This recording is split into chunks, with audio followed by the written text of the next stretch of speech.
Lalu bagaimana Pemprov DKI Jakarta menyesuaikan skema pelayanan publik di kala WFH? Kami akan membahasnya bersama dengan staf khusus Gubernur DKI Jakarta, Bapak Justinus Prastowo. Selamat pagi, Pak Pras.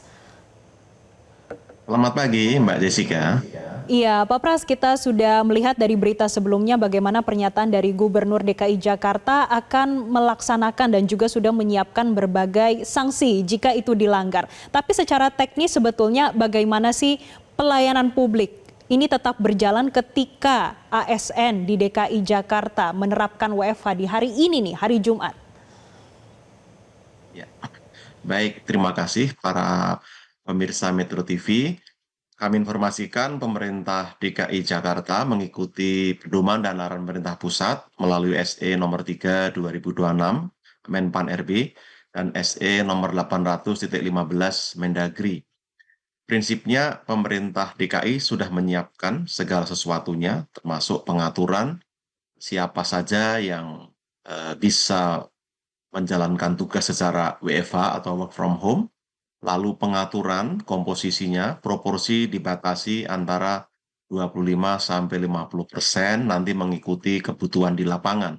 Dan ketiga terkait teknis, betul di tiap hari Jumat dengan beberapa ketentuan, termasuk presensi melalui geotagging atau mobile application yang lalu bisa dimonitor keberadaan pegawai, termasuk sarana penunjang untuk memastikan kerjaan bisa dilakukan dengan baik. Nah, terkait dengan layanan publik, kita berfokus kepada prinsip yang disampaikan Pak Gubernur Pramono bahwa untuk layanan publik esensial tidak boleh dilakukan WFH. Semua pegawai yang terkait itu harus bekerja di kantor. Ini termasuk pelayanan di bidang kesehatan, pendidikan, transportasi, lalu ketertiban umum, kedaruratan, dan juga pelayanan kependudukan. Harapannya dengan pengaturan ini, layanan tetap bisa dijalankan dengan baik tanpa menurunkan kualitas pelayanan. Di sisi lain, kita juga mendukung program pemerintah pusat untuk mengurangi konsumsi bahan bakar minyak sekaligus tetap mengoptimalkan kinerja kita. Kira-kira demikian, Mbak Jessica. Jika terjadi misalnya ada hal yang darurat, bagaimana kesiapan mobilisasi dari ASN DKI Jakarta? Baik. Pak Gubernur memberikan arahan karena secara esensial memang core Pemprov atau Pemda adalah layanan publik, maka porsi yang boleh WFH itu maksimal 50%, range antara 25 sampai 50%. Dengan pengaturan sektor-sektor tertentu tidak boleh WFH, maka dipastikan tidak ada kendala atau gangguan pada layanan publik. Seperti tadi ditanyakan oleh Mbak Jessica, terkait kedaruratan atau kesiapsiagaan, misalnya damkar, itu harus standby 24 jam dan tidak ada WFH. Lalu rumah sakit, sekolah, termasuk Badan Pendapatan Daerah pun juga harus standby terkait pembayaran pajak yang dilakukan oleh warga Jakarta. Dengan pengaturan ini diharapkan yang bisa WFH adalah para pegawai yang tidak secara langsung menghandle atau mengerjakan layanan publik, misalnya yang ada di back office seperti Bapeda atau Badan Aset atau Badan Pengelolaan Keuangan. Mereka lebih bisa fleksibel, bisa mengerjakan tugas secara remote, dan ini akan diatur sehingga komposisinya pas dan ritme atau irama pelaksanaan pekerjaan atau pelayanan juga tetap terjaga. Oke, Pak Pras, tapi kami juga ingin tahu, kira-kira sebetulnya sejauh ini adakah pergeseran anggaran operasional dari belanja kantor ke tunjangan komunikasi ataupun fasilitas kerja remote? Baik, kami punya pengalaman ketika menghadapi COVID, tentu hal itu sudah menjadi suatu tacit knowledge yang dilembagakan, sehingga Pemprov DKI termasuk kami yakin kementerian, lembaga, dan Pemda lain juga sudah punya kesiapan yang lebih baik. Untuk memastikan itu, maka kami juga melakukan survei terkait dengan antisipasi, kendala, dan juga harapan-harapan dari para pegawai ketika ada WFH. Yang kami temui betul tadi, problem jaringan internet yang seringkali mengalami gangguan. Maka ingin kami pastikan bahwa siapapun yang WFH harus berada pada lokasi domisili mereka melalui aplikasi geotagging atau mobile apps, nanti itu bisa dilihat. Tadi terkait dengan Pak Pram yang mengatakan ini akan dikaitkan dengan kepatuhan dan sanksi. Di sisi lain, kita juga memastikan jaringan internet tidak menjadi kendala. Maka setiap pegawai diharapkan melakukan pengujian mandiri terkait ketersediaan hal ini, termasuk mengantisipasi bila memang ada kendala jaringan sehingga tidak bisa melakukan pekerjaan dengan baik, maka pegawai bersangkutan seyogianya tidak memanfaatkan WFH, tapi ada pada porsi melakukan pekerjaan di kantor, termasuk pekerjaan yang bisa dilakukan lebih fleksibel, misalnya menggunakan kantor-kantor pemerintah daerah yang lokasinya berdekatan, misalnya kantor kelurahan, puskesmas, atau kecamatan, yang juga mendukung koneksi internet tidak mengalami gangguan untuk pekerjaan. Itu kira-kira pengaturan yang sekarang dilakukan. Maka kami betul-betul dalam waktu 1 minggu ke depan ini ingin memastikan Baik. kesiapan baik perangkat di Pemprov sendiri maupun pengecekan kesiapan secara mandiri di tiap-tiap pegawai. Baik, dan tentunya kami juga ingin tahu bagaimana komunikasi dari Pemprov DKI Jakarta dengan pemerintah pusat dan nanti bagaimana melakukan evaluasinya. Tapi tahan dulu Pak Pras karena kita akan jeda. Terima kasih pemirsa, Anda kembali menyaksikan Zona Bisnis dan kita lanjutkan ke informasi terkait dengan bagaimana Pemprov DKI Jakarta menyesuaikan skema pelayanan publik di kala WFH, dan kami akan kembali membahasnya bersama dengan staf khusus Gubernur DKI Jakarta Bapak Justinus Prastowo. Pak Pras masih tersambung bersama kami ya? Iya, Pak Pras, banyak yang menjadi pertanyaan ini terkait dengan kalau menerapkan WFH untuk ASN, apakah sekolah di DKI Jakarta juga mungkin untuk menerapkan 4 hari sekolah secara fisik dan 1 hari berada di rumah? Baik, yang pertama, belum ada arahan dari pusat terkait dengan WFH untuk pendidikan, karena sejauh diputuskan sekolah tidak mengikuti WFH, tapi kami akan mengikuti kebijakan pusat. Nah, belajar dari pengalaman COVID, memang untuk sekolah harus hati-hati diatur karena tidak semua tempat, tidak semua siswa itu siap mengikuti pembelajaran jarak jauh, dan dikhawatirkan justru mereka akan kehilangan kesempatan untuk belajar.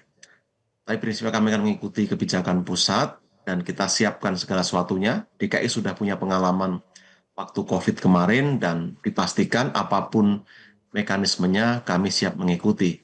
Meskipun saat ini untuk pelajar, untuk sekolah, kita masih mengikuti kebijakan 5 hari sekolah. Oke, tetap 5 hari masuk sekolah, datang secara fisik langsung ke sekolah. Kemudian Pak Pras, kami juga ingin tahu, WFH ini akan diberlakukan berarti mulai efektif pada pekan depan. Karena kalau hari ini terhitungnya adalah tanggal merah begitu. Bagaimana dengan evaluasi yang akan dilakukan oleh Pemprov DKI Jakarta? Apakah evaluasi secara berkala akan dilakukan setiap 1 minggu, kemudian ada laporan terkait efisiensi, atau seperti apa Pak Pras? Baik.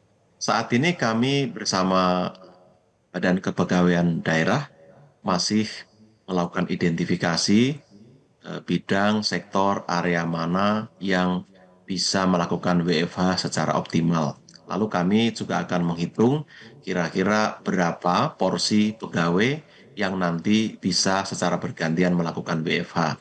Kami pastikan seperti penegasan Bapak Gubernur bahwa WFH tidak boleh mengurangi kualitas layanan dan pekerjaan. Termasuk harus dipastikan WFH juga tidak menjadi ruang moral hazard bagi pegawai sehingga nanti dimanfaatkan untuk kepentingan yang tidak tepat.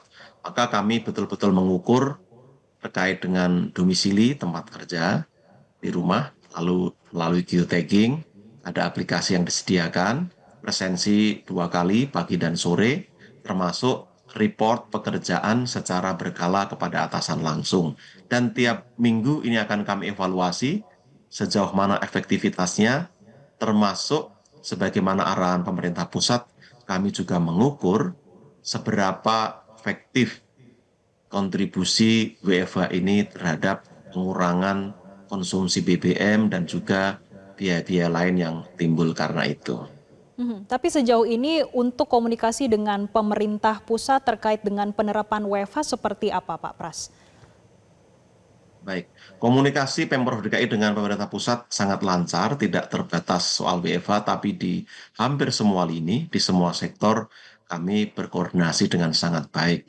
Termasuk untuk WFH ini, bahkan sebelum diputuskan kemarin oleh pemerintah pusat, kami juga sudah mendahului berkomunikasi, meminta arahan dan berkoordinasi dengan Kementerian Dalam Negeri, termasuk Kemenpan RB, dan kami juga memberikan masukan kepada pemerintah pusat terkait dengan kondisi lapangan di lalu lintas terutama untuk memastikan bahwa pengaturan dan penerapan dari kebijakan ini pun juga akan efektif di lapangan. Dan kami juga akan terus melaporkan secara berkala ke pemerintah pusat melalui Kemendagri terkait pelaksanaan WFH barangkali nanti diperlukan sebagai bahan evaluasi yang sifatnya nasional, Pak Jessica. Ya, terakhir Pak Pras, sebetulnya kajian dari Pemprov DKI Jakarta sendiri melihat tantangan yang akan dihadapi kalau memang ada 1 hari secara WFH dan ini akan diterapkan dalam jangka panjang karena kita tidak tahu resiko terkait dengan harga minyak mentah ini akan sampai kapan. Sebetulnya yang sudah dipetakan tantangannya itu apa saja sih Pak? Baik. Yang pertama tentu kembali pada esensi kehadiran Pemprov adalah layanan publik yang langsung kepada masyarakat. Maka kami ingin memastikan ini sebagai core yang tidak boleh diganggu. Sektor-sektor penting yang berhadapan langsung dengan kebutuhan masyarakat dipastikan tidak terganggu. Yang kedua, tentu saja ini ketolak dari pengalaman COVID, kita sudah punya pengalaman bagaimana mengkombinasikan pekerjaan yang dilakukan secara fisik maupun non-fisik. Maka kita juga mengadopsi konsep flexible working arrangement, di mana ini tidak sekedar WFH, tapi juga kita membuka ruang dimungkinkannya pekerjaan-pekerjaan dilakukan secara lebih fleksibel di kantor-kantor pemerintah provinsi di sepanjang atau di setiap lokasi di DKI. Harapannya ini juga akan meningkatkan efektivitas pelayanan sekaligus mobilitas yang lebih terjaga secara fisik dan mental. Pegawai juga relatif lebih terjaga, bisa lebih fresh, bekerja dengan baik. Dan harapannya ini juga hand in hand dengan apa yang dilakukan oleh masyarakat dan sektor swasta. Sehingga kami terus berkomunikasi pula dengan sektor swasta. Ini akan berdampak pada pengaturan lalu lintas, Baik. transportasi, jam kerja, untuk menjaga kepadatan dan memastikan bahwa setiap warga selain bisa berkontribusi masing-masing, termasuk Mbak Jessica ada ide baik to work dan lain-lain, kami rasa itu juga hal yang baik dan kami Baik. sedang menggodok berbagai kebijakan atau sarana pendukung yang ingin memastikan melayani warga yang punya kreasi atau inovasi terkait dengan upaya membantu efisiensi ini. Baik, terima kasih staf khusus Gubernur DKI Jakarta, Bapak Justinus Prastowo sudah bergabung bersama kami dalam Zona Bisnis Metro TV. Jelajahi cara baru mendapatkan informasi. Download Metro TV Extend sekarang.